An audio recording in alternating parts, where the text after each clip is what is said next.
મહાકાળી એજ્યુકેશનમાં આપનું સ્વાગત છે। આપ અમારી ચેનલમાં જોડાઈ રહ્યો એ બદલ ખૂબ ખૂબ અભિનંદન। મિત્રો, તમે આવનારા સમયની અંદર આપણે તમામ કોન્સ્ટેબલને લગતી તૈયારી કરવાના છીએ અને તેમજ રિઝનિંગ અને ઇતિહાસ તેમજ ભૂગોળની શરૂઆત આપણે પછી કરીશું। અને ઇતિહાસ હમણાં એક ટોપિક લીધો છે આપણે, અને હાલ પછી આપણે બંધારણ વિશેના જ પ્રશ્નો કરવાના છીએ। પછી પાઠ વાઇઝ શરૂઆત કરીશું। આપણે પહેલાં બંધારણ, પછી ઇતિહાસ પછી આપણે રીઝનિંગ પછી આપણે ભૂગોળ, એવા પ્રશ્નો અલગ અલગ વિષય વાઇઝ શરૂઆત કરીશું। તો મિત્રો, ખાસ કરીને ચેનલને લાઇક, શેર અને સબસ્ક્રાઈબ કરી દેજો। અને મિત્રો, સૌથી પહેલાં નોટિફિકેશન તમને મળતી રહે એટલા માટે મિત્રો બને ત્યાં સુધી શેર વધારે કરજો વિડીયો। તમે નહીં તો તમારા મિત્રને મદદરૂપ થઈ શકે।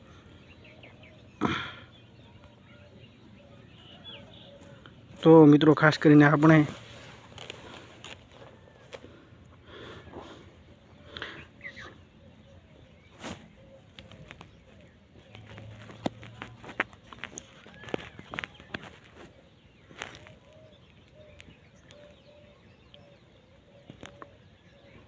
ભારતના અંગ્રેજો દ્વારા સૌ પ્રથમ કોઠી ક્યાં અને ક્યારે સ્થાપવામાં આવી હતી? 1613માં સુરત ખાતે। પ્રશ્ન 2, કાયદાથી ભારતના સૌ પ્રથમવાર કંપનીના શાસન લેખિત બંધારણ ક્યારે શરૂઆત થઈ હતી? 1973 રેલવે એક્ટ બન્યો। પ્રશ્ન 3, ભારતનો સૌ પ્રથમ ગવર્નર જનરલ ઓફ બંગાળ કોણ બન્યો હતો? Warren Hastings. પ્રશ્ન 4, ભારતના કંપનીના શાસન સંસદીય નિયંત્રણ માટેના કાયદાથી કીટ ઓફ ડાયરેક્ટની રચના કરવામાં આવી હતી। 1973 રેગ્યુલેટિંગ એક્ટ।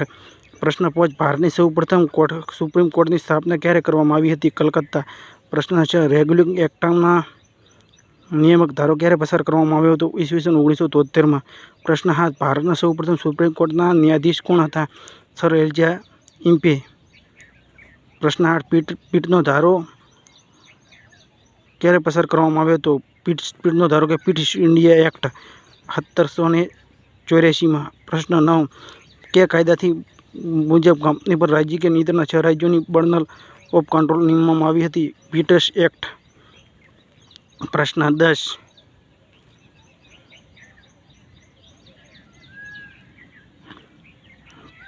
કયા એક્ટથી ભારતની કંપની અધિકૃત પ્રદેશોમાં સૌ પ્રથમવાર બ્રિટિશ અધિકૃત ભારતીય પ્રદેશનું નામ આપવામાં આવ્યું હતું? પીટનો ધારો 1784।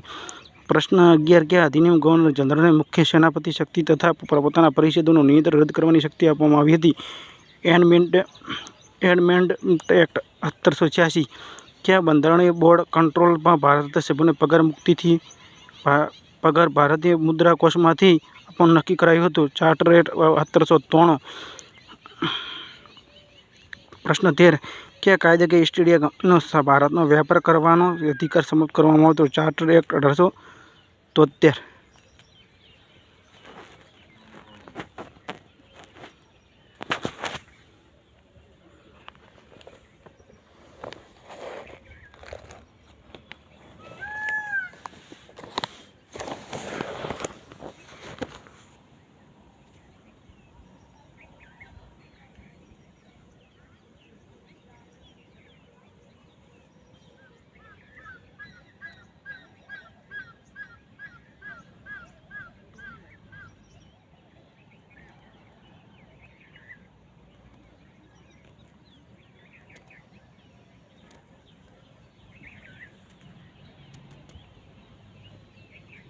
કયા કાયદાથી ઈસાઈ મિશનરીઓને ભારતનો ધર્મ પ્રચાર કરવા માટેની સુવિધાઓ આપવામાં આવી હતી? Charter act 1873। ભારતનો પ્રથમ ગવર્નર જનરલ કોણ બન્યો હતો? Lord William Bentinck. પ્રશ્ન 16, કયા કાયદાકીય લોર્ડ બેન્ટિંગનો ભારતનો સૌ પ્રથમ ગવર્નર જનરલ ઓફ ઇન્ડિયા બન્યો હતો? Charter act 1833। 17, પ્રશ્ન, ભારતનો લોર્ડ કમિશન અધ્યક્ષ કોણ હતો? Lord Macaulay. પ્રશ્ન 18, કયા કાયદાથી ભારતની અંગ્રેજી શિક્ષણ પદ્ધતિની શરૂઆત થઈ હતી? Charter act 1833। પ્રશ્ન 19, કયા કાયદાકીય ભારતની સ્થાયી વિધાન પરિષદનો પાયો નાખવામાં આવ્યો જેથી ભારતનો સૌ પ્રથમ નાની સંસદ કહેવાય છે? 1853 ચાર્ટર એક્ટ। પ્રશ્ન 20, સિવિલ સેવકોની ભારત માટેની 1854 કઈ સમિતિ નિમણૂક કરવામાં આવી હતી? મેકોલ સમિતિ। પ્રશ્ન 21, કયા કાયદાથી ભારતમાં દાસ પ્રથાની સમાપ્તિ કરી દેવામાં આવી હતી? 1833 ચાર્ટર એક્ટ। પ્રશ્ન 22, કયા કાયદાકીય કંપનીના શાસનથી તાજના શાસન શરૂઆત થઈ હતી? ભારત શાસન અધિનિયમ 1858। 1858। પ્રશ્ન 23 ભારતનો સૌપ્રથમ વાયસરોય કોણ બન્યો હતો? Lord canning. પ્રશ્ન 24 કાયદેકીય સેક્રેટરી ઓફ ઇન્ડિયા અને વાયસરોયની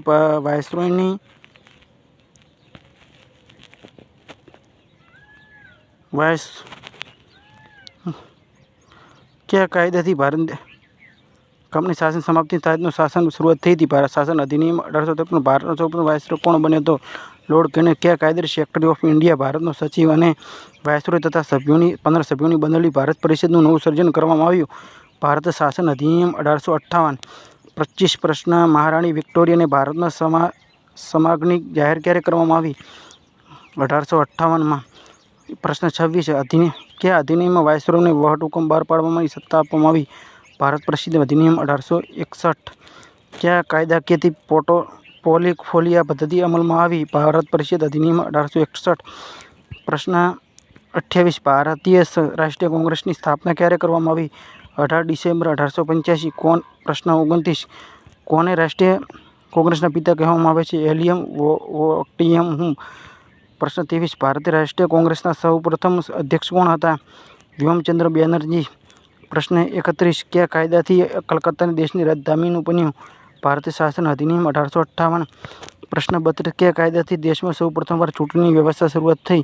ભારતીય પરિષદ અધિનિયમ 1892। કયા કાયદાની વિધાન પરિષદ બજેટ પર ચર્ચા કરવાની અને પ્રશ્નોને પૂછપરછ કરવાની છૂટ આપવામાં આવી? ભારતીય પરિષદ અધિનિયમ 1892। પ્રશ્ન 74 મુસ્લિમ લીગની સ્થાપના ક્યારે કરવામાં આવી હતી? 1906ની અંદર। પ્રશ્ન 35 કયો કાયદો ભારત શાસનનું ઉત્તમ બનાવવા માટેના કાયદા તરીકે પ્રસિદ્ધ થયો? ભારત સદન અધિનિયમ 1858। પ્રશ્ન 36 કયા કાયદાથી ભારતના સૌપ્રથમ મુસ્લિમો અલગ મતદાર મંડળની શરૂઆત થઈ? ભારત પરિષદ અધિનિયમ 1909।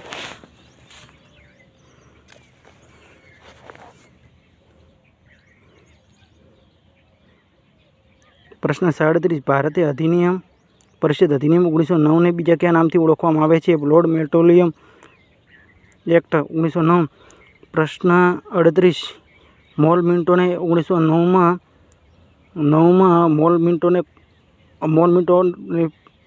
મોલ અને મિન્ટો કોણ હતા?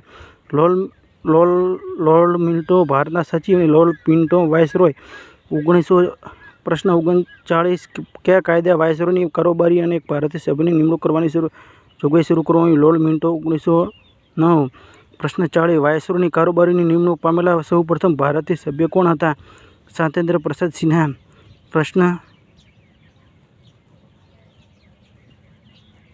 41 કયા અધિનિયમ ભારતના પ્રાંતોના સહેદરાશની શરૂઆતની કરવામાં થઈ હતી? કયા અધિનિયમ ભારતના પ્રાંતોના દેશ શાસન પ્રણાલી શરૂઆત થઈ હતી? ભારત શાસન અધિનિયમ 1909। ભારતના શાસન દરમિયાન 1919ને બીજા કયા નામે ઓળખવામાં આવતું હતું? મોન્ટેગ્યુ ચેમ્સફર્ડ સુધારા। પ્રશ્ન 43 મોન્ટેગ્યુ ચેમ્સફર્ડ સુધારા 1919માં મોન્ટેગ્યુ અને ચેમ્સફર્ડ કોણ હતા? મોન્ટેગ્યુ ભારતનો સચિવ અને ચેમ્સફર્ડ વાયસરોય। કયા અધિનિયમ મહિલાઓને મત આપવાનો અધિકાર મળ્યો? Montagu ચેમ્સફર્ડ act 1919। 45 કયા અધિનિયમ મુસ્લિમ ઉપરાંત શીખો, ભારતીય ઈસાઈઓ, યુરોપિયનો અલગ અલગ મતદાર મંડળ અસ્તિત્વમાં આવ્યું? Montagu ચેમ્સફર્ડ act 1919। સાયમન કમિશનના રચના ક્યારે કરવામાં આવી હતી? 1927માં। પ્રશ્ન 47 બ્રિટિશના વડાપ્રધાન રામસે મેકાન્ડોના કોમ્યુનલ એવોર્ડની જાહેરાત ક્યારે કરવામાં આવી હતી? 1932માં। પ્રશ્ન 48 કયા અધિનિયમ મુજબ પુરુષ મહિલા સમાનાધિકાર આપવામાં આવ્યો? ભારત સરકાર અધિનિયમ 1935। પ્રશ્ન 49 કયા અધિનિયમથી દેશમાં સૌ પ્રથમવાર કેન્દ્રીય ગૃહ શાસન વ્યવસ્થા શરૂઆત થઈ? ભારતના શાસન અધિનિયમ 1919। પ્રશ્ન 50 ભારતીય રિઝર્વ બેંકની સ્થાપના ક્યારે કરવામાં આવી? 1935 1 એપ્રિલ 1935। પ્રશ્ન 51 કયા અધિનિયમ પ્રાંતોની દેશ શાસન પ્રણાલીનો અંત આણીને પ્રાંતોને સ્વસ્થતા સ્થાપવામાં આવી? ભારત શાસન અધિનિયમ 1935।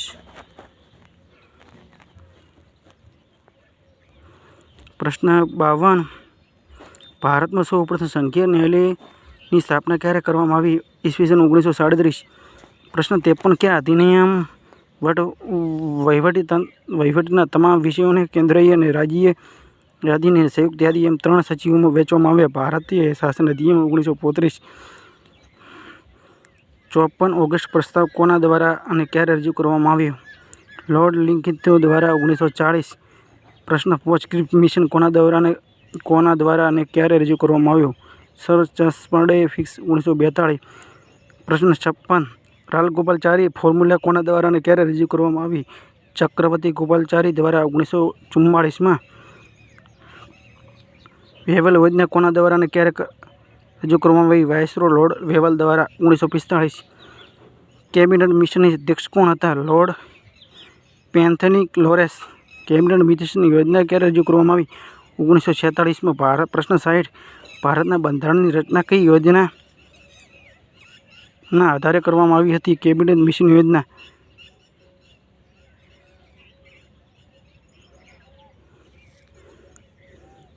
મિત્રો, કોઈ ભૂલ કે મિસ્ટેક હોય તો કોમેન્ટ કરી શકો છો અને વિડીયો સારો લાગે તો લાઇક અને શેર કરજો.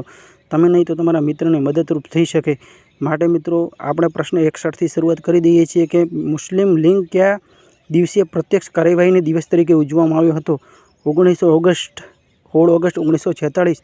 જવાહરલાલ નહેરુના વડાપ્રધાન હેઠળ કામચલાઉ સરકારની રચના ક્યારે કરવામાં આવી હતી?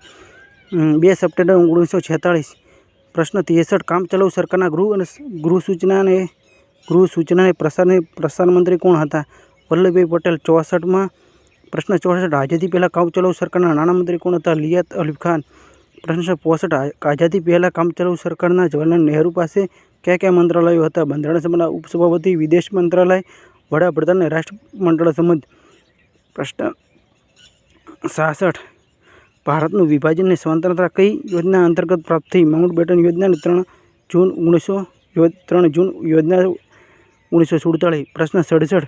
કયા અધિનિયમ અંતર્ગત ભારત અને પાકિસ્તાન 2 સ્વતંત્ર ડોમેન બન્યા? ભારતના સ્વતંત્રતા અધિનિયમ 1947.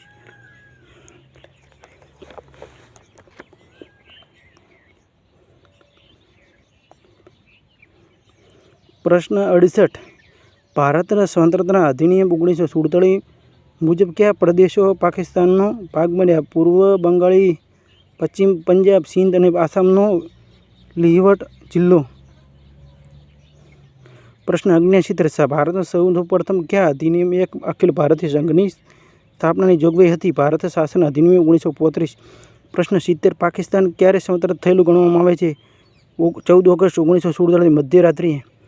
પ્રશ્ન 71. ભારતનું બંધારણ લાગુ થતાં પહેલાં સ્વતંત્રતા પછી દેશનું શાસન કયા કાયદાથી અંતર્ગત ચલાવવામાં આવ્યું હતું? ભારત શાસન અધિનિયમ 1935 અંતર્ગત. પ્રશ્ન 72. ભારતની સ્વતંત્રતા સમયે ઇંગ્લેન્ડની કઈ પાર્ટીની સરકાર હતી? લેબર પાર્ટીની. પ્રશ્ન 73. કેન્દ્ર શાસન પ્રણાલી કયા અધિનિયમ અંતર્ગત અમલી બની હતી? ભારત શાસન અધિનિયમ 1935 અંતર્ગત. પ્રશ્ન 74 અને લાસ્ટ પ્રશ્ન. ભારતની સ્વતંત્રતા સમયે ઇંગ્લેન્ડના વડાપ્રધાન કોણ હતા? કલમેન્ટ એટલી. મિત્રો, વિડીયો સારો લાગે તો લાઇક અને શેર કરજો અને આવનાર સમયની અંદર આપણને વિવિધ સ્પર્ધામાં પૂછાયેલા પ્રશ્નોની તૈયારી કરાવવાના છીએ. એટલે ખાસ કરીને મિત્રો, તમને કંઈક ને કંઈક આપણે નવું ને નવી તૈયારી કરાવવાના છીએ. એટલે વિડીયો શેર કરજો અને મિત્રો, કોઈ ભૂલ કે મિસ્ટેક હોય તો કોમેન્ટ કરજો. અને ખાસ કરીને મિત્રો, તમે લાઇક અને શેર કરવાથી તમે નહીં તો તમારા મિત્રને મદદરૂપ થશે. અને મિત્રો, થોડી બોલવામાં સમજ ના પડતી હોય તો તમે કોમેન્ટ કરજો, તમને સમજાતું ન હોય તોય. અને મિત્રો, ખાસ કરીને વોટ્સઅપ છે, ટ્વિટર છે, ફેસબુક છે, ઇન્સ્ટાગ્રામ છે, તેમાં અલગમાં તમે શેર કરી અને તમે આ પ્રશ્નની શરૂઆત કરી દેજો. મિત્રો, આવનારા સમયની અંદર આપણે પોલીસ કોન્સ્ટેબલ તેમજ રેલવે વિભાગની તેમજ અલગ વિષય વિશે તૈયારી કરવાના છીએ. જેમ કે હાલ તો બંધારણ તેમજ વિવિધ પરીક્ષામાં પૂછેલા પ્રશ્નોની શરૂઆત છે. અને આવનારા સમયની અંદર આપણે